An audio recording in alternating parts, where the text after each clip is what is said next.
This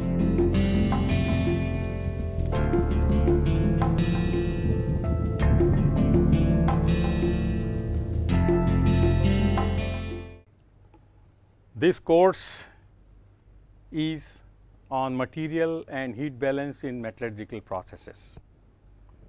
Material and heat balance is regularly and routinely done in a plant to take stock of the input and outputs of the raw material. It is required to perform an analysis of the various sources from where the material is entering and the sources from where material is exiting, in order to keep an account of the loss of material, if at all it occurs during the process. Material balance is also very important, or the first step to perform energy balance. Both material and energy balance, they are required to be done in order to find out the flow of material or the path of flow of the material and energy, in order to identify the loss of material, if at all it occurs, and the loss of energy, if it occurs, and to find the ways to optimize the utilization of raw materials and utilization of energy. Now, material and heat balance has become very important, considering the energy conservation of the processes. Hence, this material and energy balance is routinely done in a plant to identify the methods where the flow of material energy can be optimized. Now, this course aims at the development of problem solving skills, and to see that after going through this particular course, you are able to feel the material and energy requirement of the process. Now, to meet this objective, what I have done, I have collected the problems from various sources, and I tried to present the solved and unsolved problems both. But my appeal to all of you is that you may see the problem, but the solution please see only after when you attempted yourself.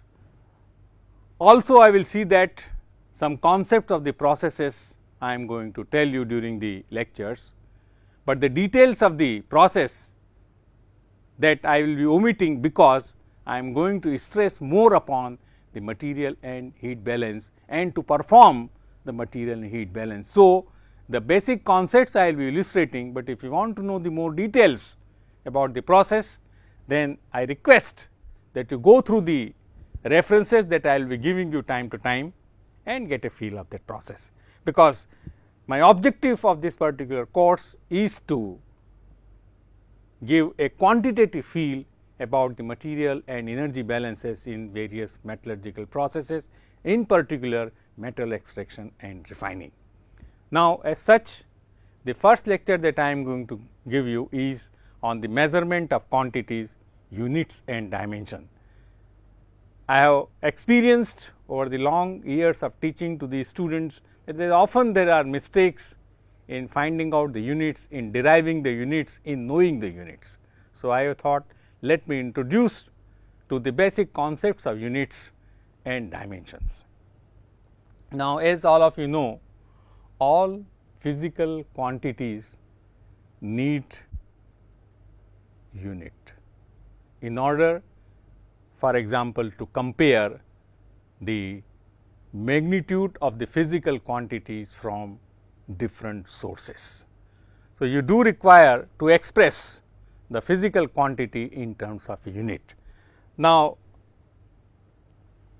there are different systems of expressing the unit of the physical quantity. In essentially, there are three methods.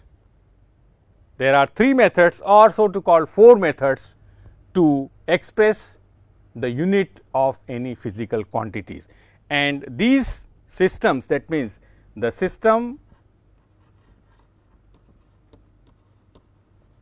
to express unit of a physical quantity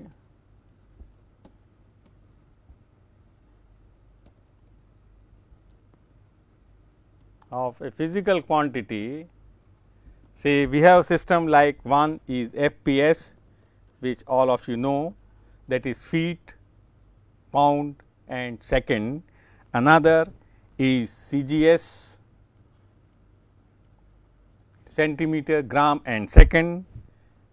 Still another MKS system, that is meter, kilogram and second system, and last is the SI unit. So, these are the 4 different ways or systems that have been evolved in order to express the magnitude of the quantity. Now, I am giving the table, say for example, if I write here a quantity,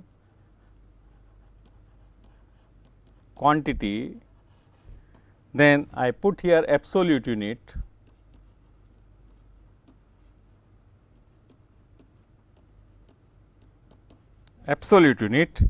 and then first I will put say FPS system, CGS system, MKS system and SI system. Now, here itself I will like to differentiate between the 2 types of units. One is the fundamental unit, that is fundamental unit or those units from where the units of other physical quantities can be derived, and second they are the derived units, that is utilizing the fundamental unit one can derive the units of other physical quantities. So, what I am going to write in this particular table is the fundamental unit in all these 4 systems. So, these fundamental units can be used to derive the units of other physical quantities. For example, and these fundamental units are, say one is the mass. In FPS system it is expressed in pound,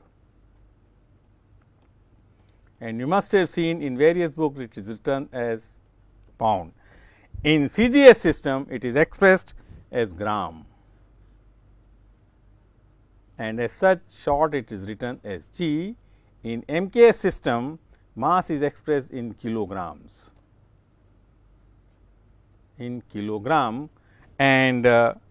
the short form is kg.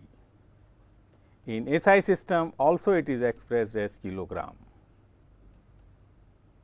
this is called kg. Another fundamental unit for the quantity length, in FPS system it is expressed in feet or foot, shortly it is written as FT. Here it is in centimeter, here it is in meter, or you write as meter, and SI units also in meter, write in meter. Third is the time. In all, whether FPS, CGS, MKS and SI, the time is uniform, that is in the second. It is expressed as second, here it is also second, here it is also second. In SI it is not written SEC, but it is written simply as S. Another is the temperature.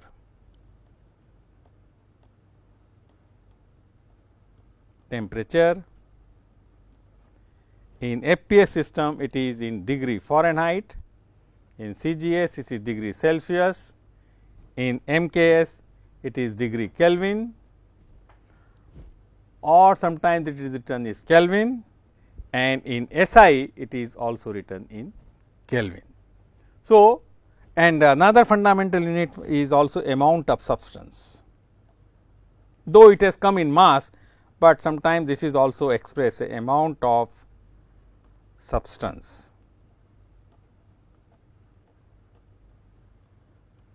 In FPS system it is pound mole, in CGS system it is gram mole, in MKS system it is kilogram mole, and in SI units it is simply written as mole. Now, this SI in fact SI it means, I am just writing separately, SI it means that is system, international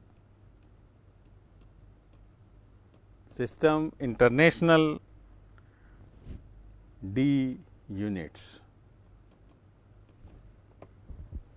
which means that international system of units, that is international system of units, national system of units. That is what this SI system means. Now, these are the fundamental quantities. Now, there are some derived, now these derived quantities are those, say we have then derived quantities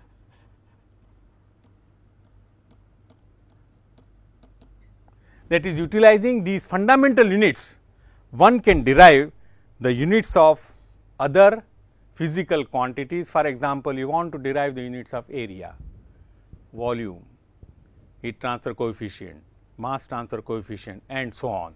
So, by utilizing the fundamental unit, one can derive the unit of, for example, other physical quantities. So, for example, we derive the unit of force. Let us derive the unit of force.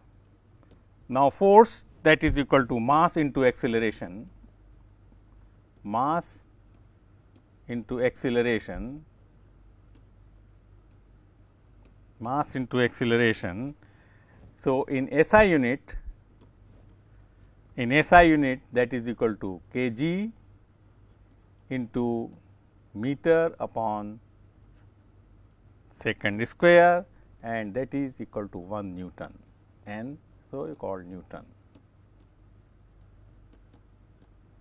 So, you know mass kg and acceleration meter upon second square. So, you are getting again kilogram, then meter and second, they are the fundamental units, and utilizing the formula and units of the variable which is in the formula, one can obtain, for example, unit of force. Say in CGS system, that will be equal to gram into centimeter upon second square, and that is equal to called 1 dyne. And also here to note 1 dyne, 1 Newton, that is equal to 10 to the power 5 dynes. So, that is in CGS system. Now, similarly, in MKS system, this is a kilogram, meter and second square. Now, in most cases SI and MKS unit, they are more or less the same, that is equal to 1 Newton. In FPS system, the unit of force, that will be pound feet upon second square, and that is called 1 poundal. 1 poundal. Similarly, say for example, you want to derive the units of energy. So, let us derive units for energy. So, all that we have to write down the formula, say energy E, that is equal to half m v square, m is the mass, v is the velocity. So, in SI system, E, that will be equal to kg meter square upon second square, and that is all of you know, that is 1 joule. Similarly, in CGS system, energy will be gram centimeter square upon second square, and that will be equal to 1 erg. That will be equal to 1 erg, and also the interrelation, say 1 joule 1 joule, that is equal to 10 to the power 7 ergs. That is also to remember. Now, also here to remember that 1 calorie that is equal to 4.184 joule. Sometimes it is book, it is also given 4.183, but you can take 4.184, and this is when you call thermochemical.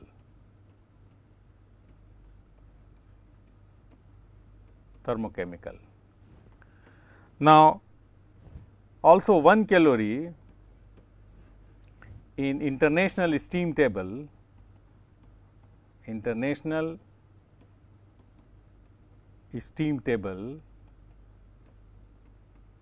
that is considered to be equal to 4.1868 joule. There is a slight difference, that is it.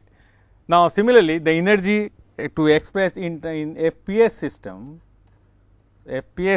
we say E, that is pound feet square upon second square, and that is written as feet poundal. Now, here some of the important relationship, say 1 BTU. BTU stands for British thermal units. I write down for you, British thermal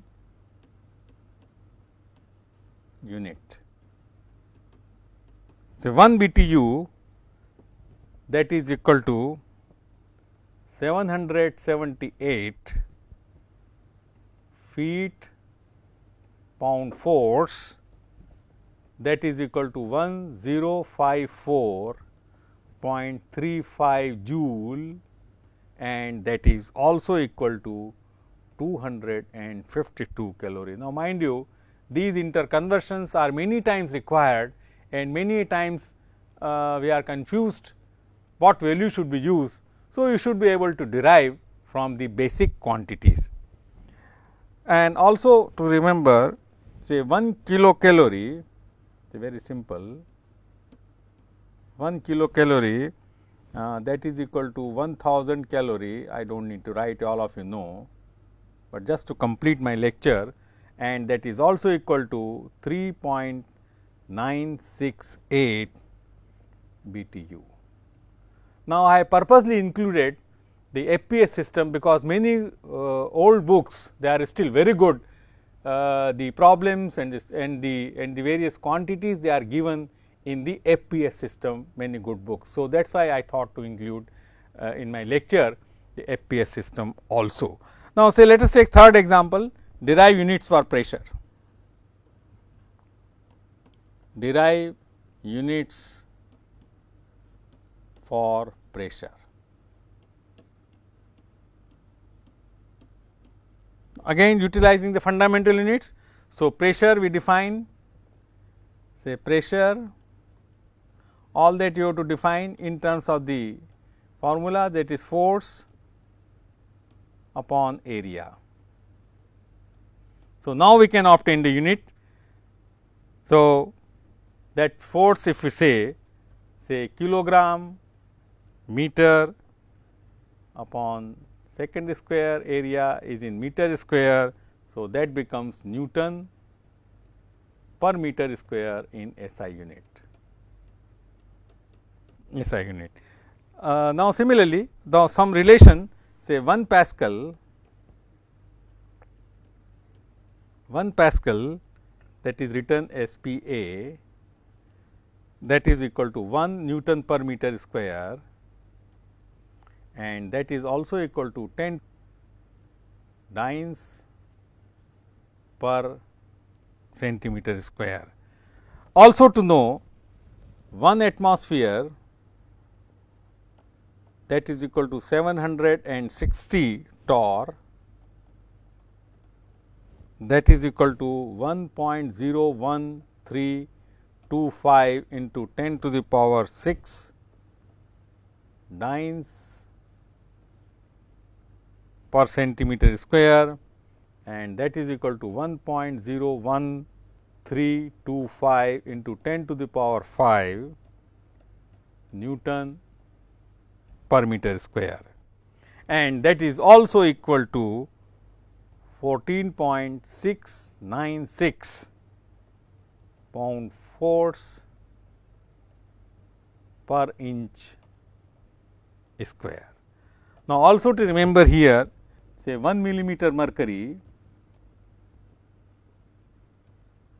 1 millimeter mercury, that is equal to 1 torr, because that is very often used these units in vacuum, and for very low pressure is required, then you express in millimeter mercury. So, that is equal to 0.01934 force per inch square, and that is also equal to 1.333 into 10 to the power 3 dynes per centimeter square. That is also the thing. Also many times 1 bar is also unit. So, 1 bar, that is equal to 10 to the power 6 dynes per centimeter square. Now, dynes per centimeter square is the unit of pressure in CGS system, that is equal to 10 to the power 5 pascals, and that is equal to 0.98692 atmosphere. So, this is about the pressure. Now, sometimes very low pressure is also required to measure, that is in 1 micron, that is mu, that is equal to 10 to the power minus 6 meter mercury, that is equal to 10 to the power minus 3 millimeter mercury, that is equal to 0.1333 pascal. Many times you require to express the unit of power.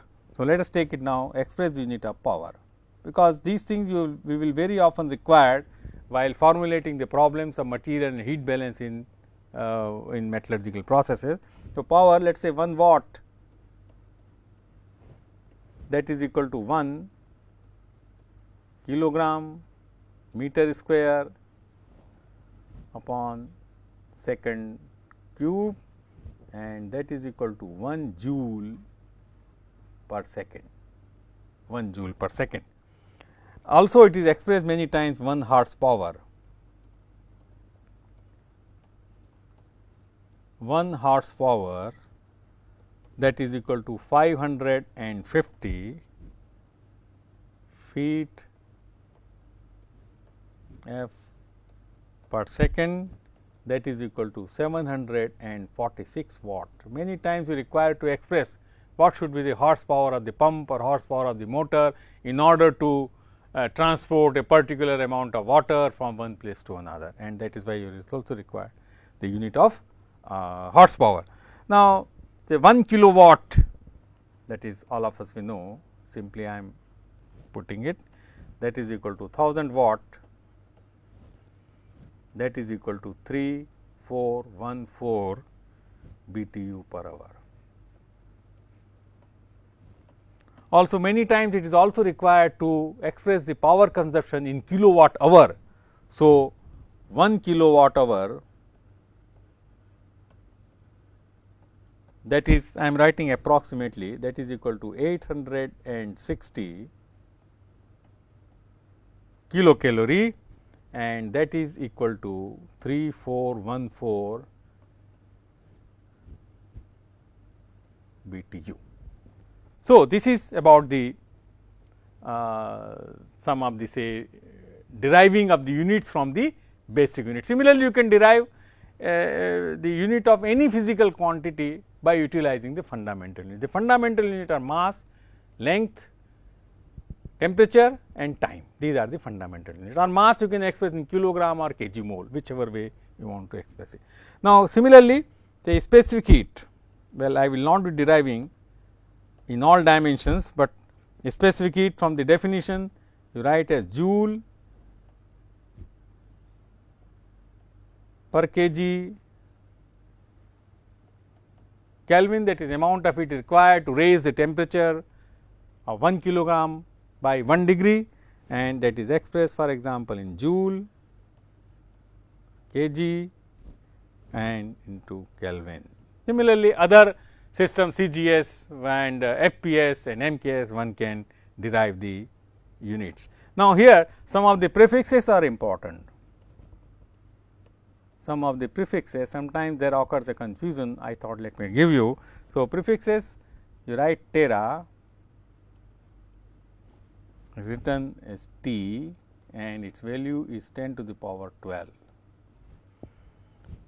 Giga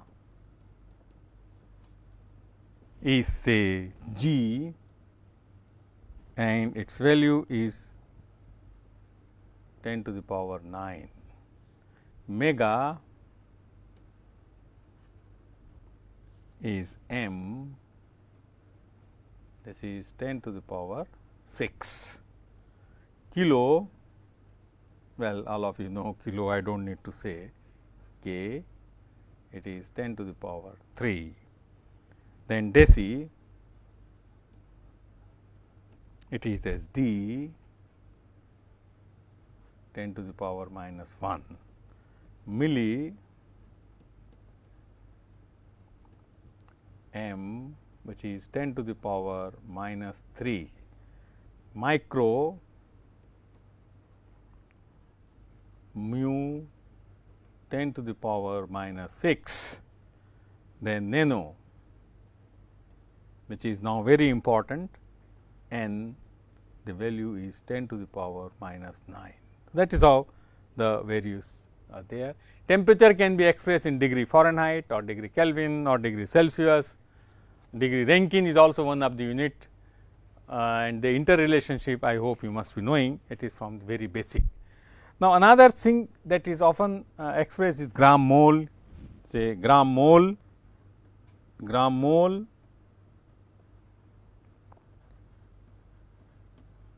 kilogram mole,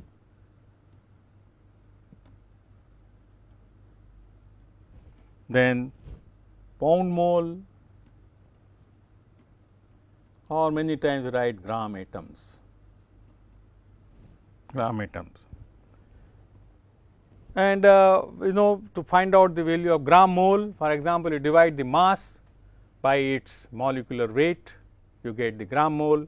Kilogram mole, gram mole, only the difference of 10 to the power 3, and pound mole, again you divide the mass in pound, divide by its molecular weight. So, these are also the ways of expression of the content of the mass.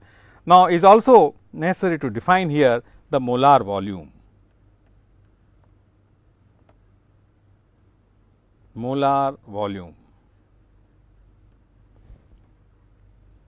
Now, this molar volume is defined either on the basis of 1 gram mole, defined either on the basis of say 1 gram mole or 1 pound mole.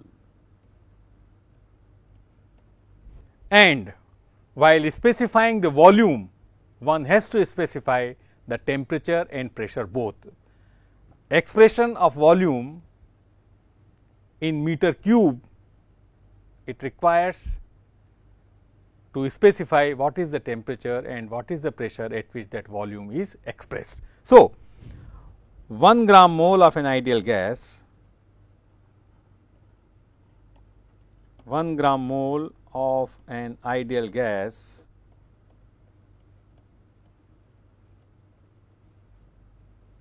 it rather occupies 22.415 liter, or we can approximate it to say 22.4 for calculation, and this to remember this is at 0 degree C and 760 millimeter mercury. This point is very important to note. Now, similarly, if you want to express now say at 25 degree Celsius, say 1 gram mole of an ideal gas, say 1 gram mole of an ideal gas, that is equal to 24.467 liters. Now, here this is at 25 degree Celsius and rather 1 atmospheric pressure or 760 millimeter, whichever way you want to express. Now, remember, so accordingly you have the, to express the volume, you have to express the temperature and pressure simultaneously. Now, similarly, another variable which is often, that is the specific volume.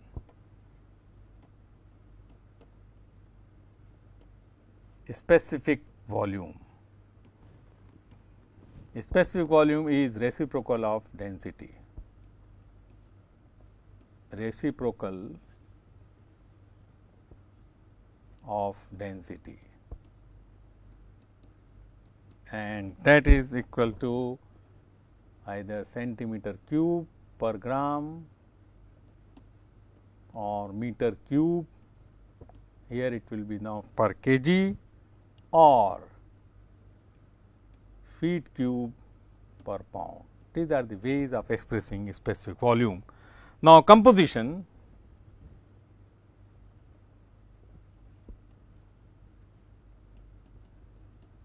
Composition can be expressed in terms of mole fraction or mass fractions. Say mole fraction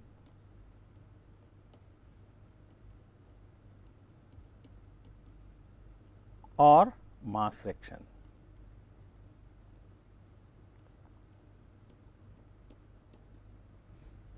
It is very simple. If you have the different elements in the mixture, then you find out the moles of each element, find out the total moles and divide. If you divide by the if you divide the moles of an element by the total moles, then you get the mole fraction. Similarly, mass, add the total and divide it and you get the mass fraction. Now, another very important thing that you have to know is also the value of universal gas constant. So, I will try to derive, because very often these value of R is needed in dealing with the gases. So, value of R, you know, very simple, that P 1 upon V 1, P 1 into V 1 upon T 1, that is equal to P 2 upon P 2 into V 2 upon T 2, and that is equal to R. So, we can find out now R, for example, that is equal to P 0 into V 0 upon T 0. So, if we express say P 0 is atmospheric pressure and V 0 if we express at 22,415, we divide by 273.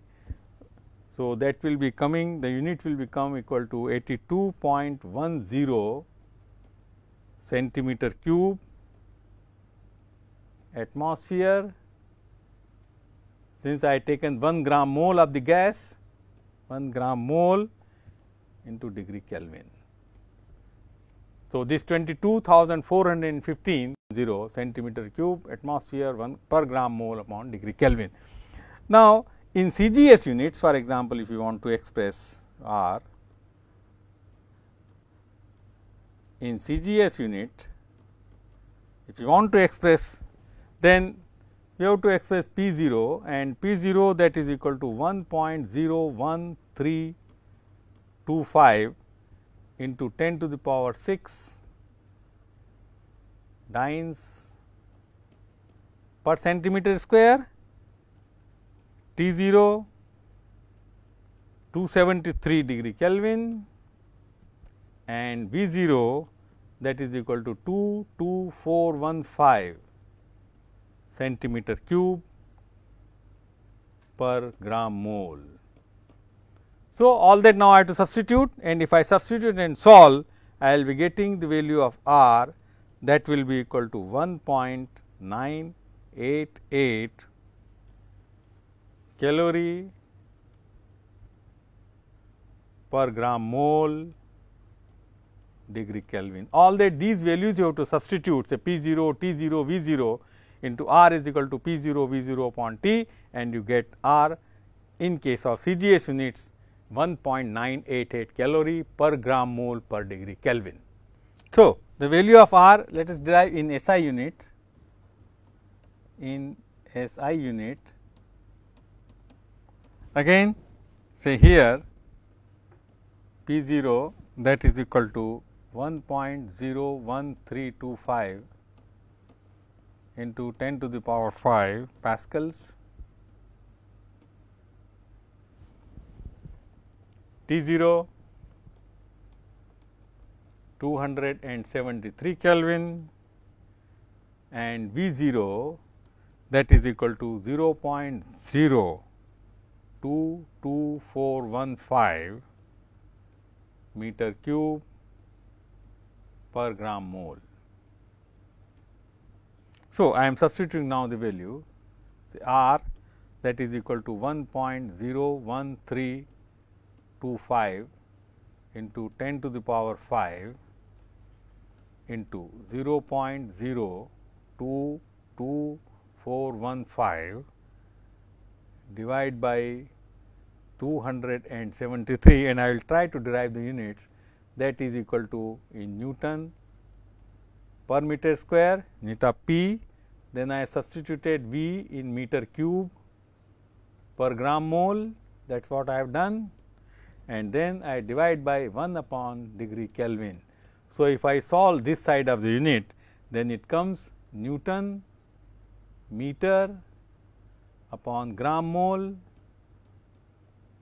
degree Kelvin, and Newton meter we know that is kilogram meter into meter upon second square gram mole degree Kelvin, and this you know kilogram meter square upon second square, this is joule. So, the unit has become joule upon gram mole degree Kelvin, and if I solve here, that will be equal to 8.314 joule per gram mole degree Kelvin. So, you are seeing this value of R we are able to derive in by utilizing the fundamental units kilogram, meter, second and degree Kelvin. So, that illustrates that in order to derive the units of any physical quantity, if one uses the fundamental units, which is mass, length, temperature and time, one can in fact derive the units of almost all physical quantities as I have illustrated over here. Similarly, if I want to derive in MKS system, if I want to derive, and this I will leave on you to derive these units and get this R, that is equal to 8314 joule upon kg mole into degree Kelvin. So, you try to derive these units in terms of MKS system, also try to derive in terms of CGS system and so on. Now, this is about the units. Now, also the many metallurgical processes have feed or product streams that contains moisture, that is this feed is a mixture of solid and liquids. So, these mixtures of solid and liquid, say mixture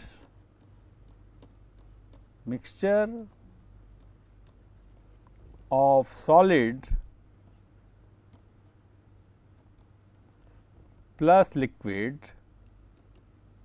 in metallurgical terminology this is called a slurry.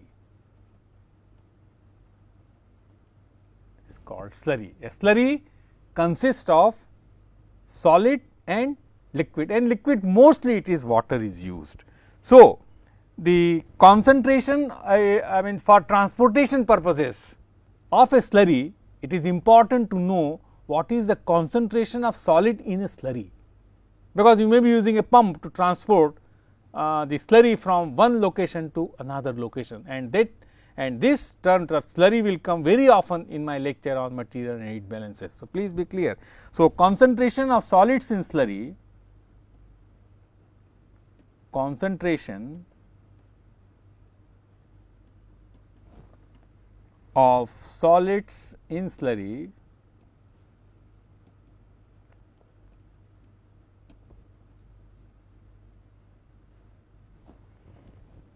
that can be expressed either as weight percent solid or volume percent solid, whichever way we want to express. Now, it is also very often required to know what is the weight percent solid in a slurry, because many times you can't measure these weight percent solid in a slurry. It is difficult to measure. So, you may be measuring some indirect measurement, say by measuring the density and so on, one can determine the weight percent of the solid in a slurry, and you can convert that weight percent into the volume percent of the slurry. So, let us derive the relationship, say relationship between weight percent solid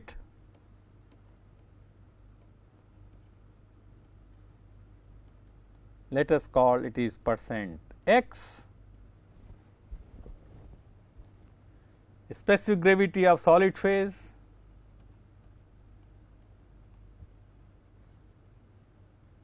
specific gravity of solid phase,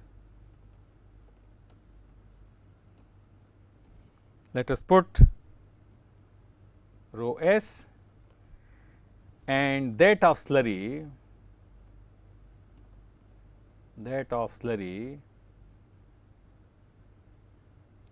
put equal to rho m, and we use water as a medium of slurry, water as a medium of making slurry. So, we can derive the relationship very simple. Say for example, say volume of slurry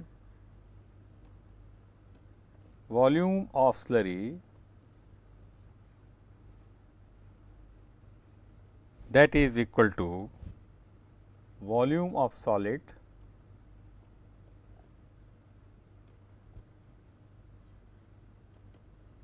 plus volume of water. So, if we take 1 kg slurry,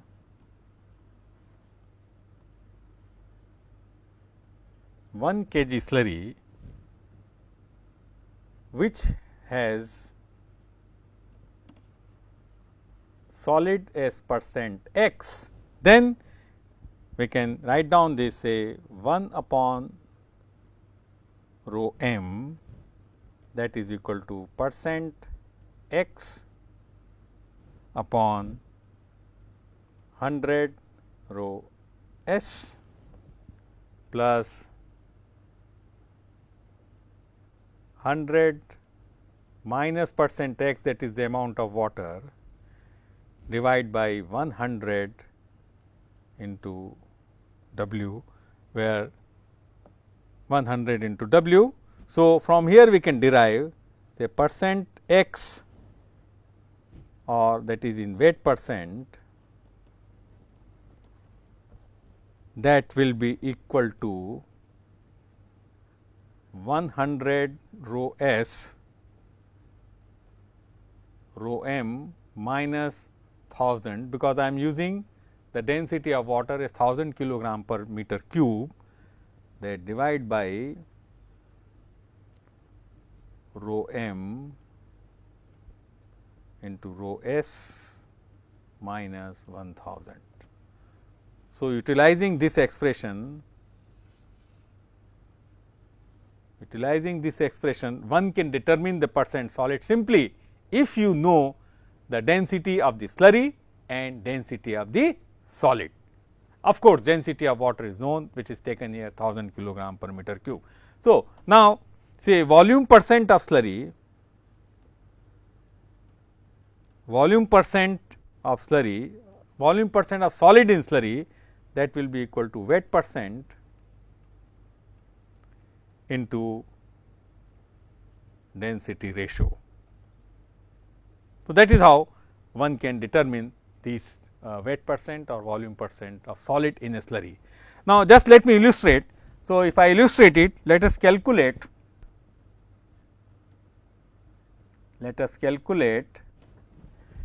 a specific gravity of slurry,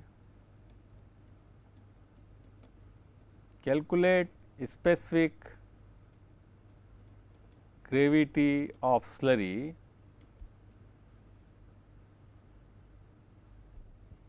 which contains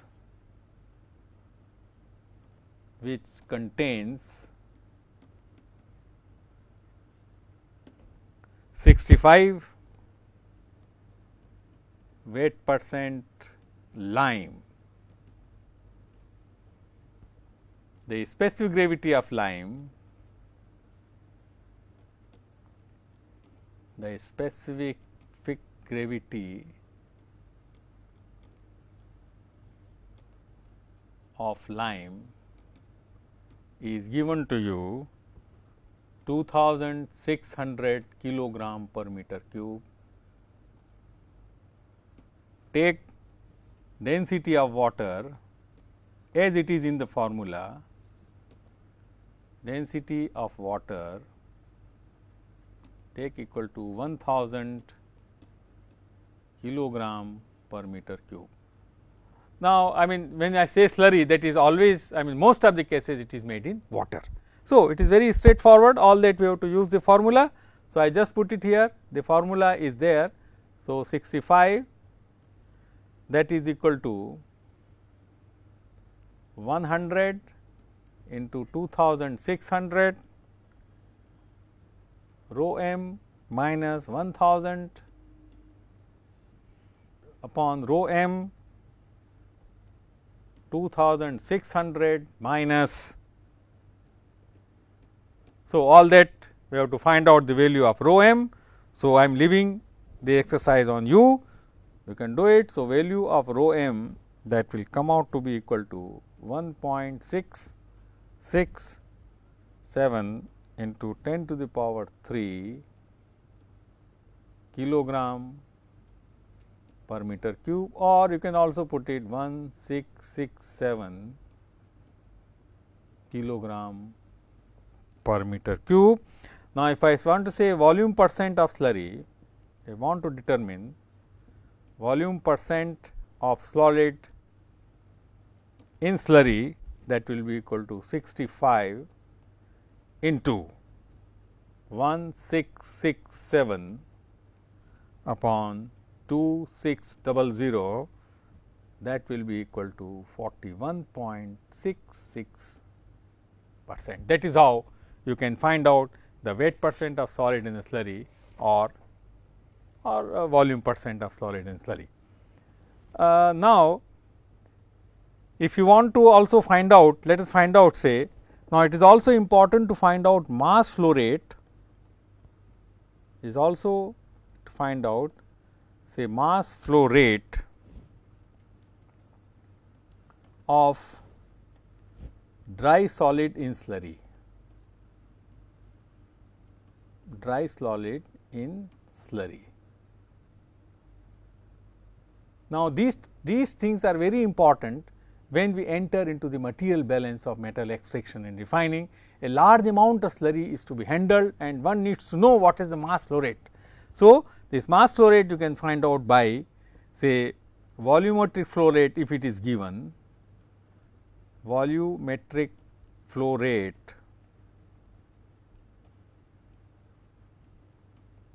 into slurry density,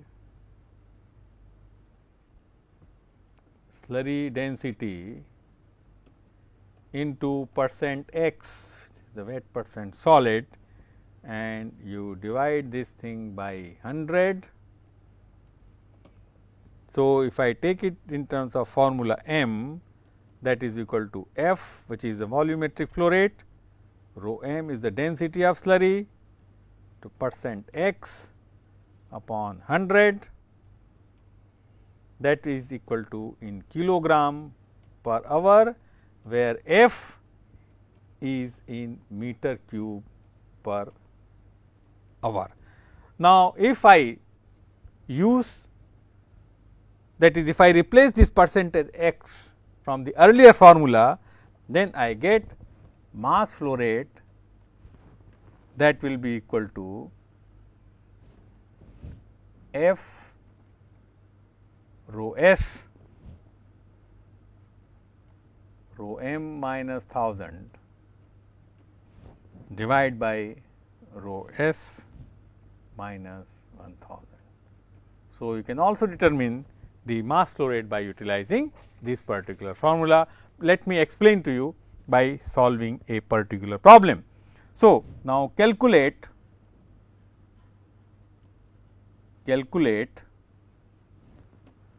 how many kg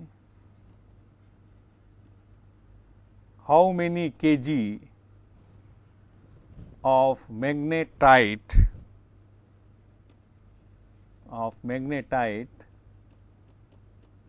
must be added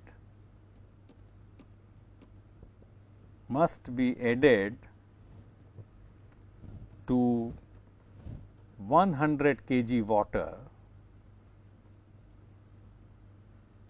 to make up a slurry,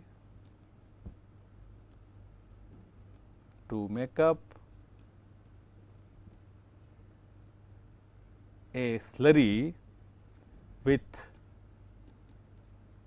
a specific gravity,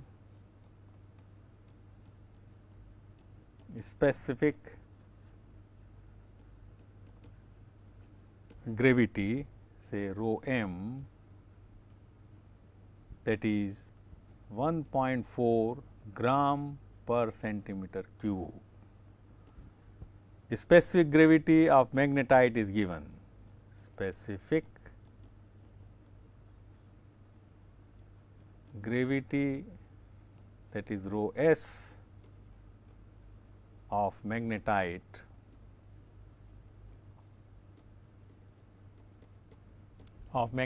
is given, and this value is given to you 5.2 gram per centimeter cube.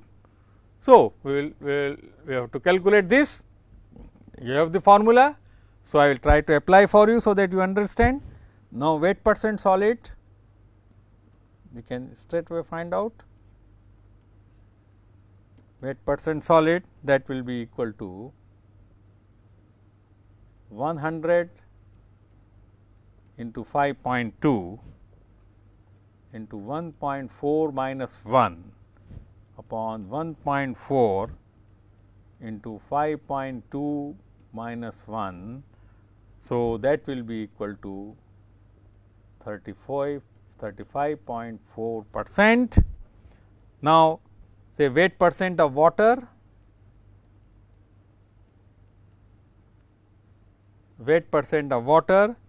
that is equal to 64.6%.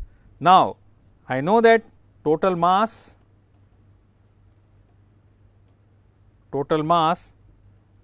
upon mass of water,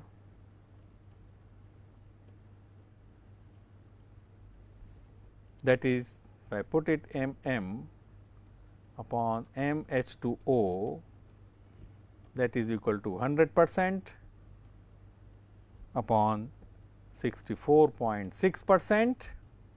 So, from here I can find out that is equal to 100 upon 64.6 into 100. So, that becomes 155 kg.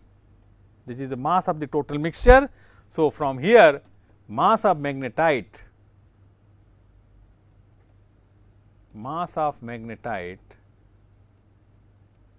magnetite, that will be equal to 155 minus 100, that will be equal to 55 kg. That is the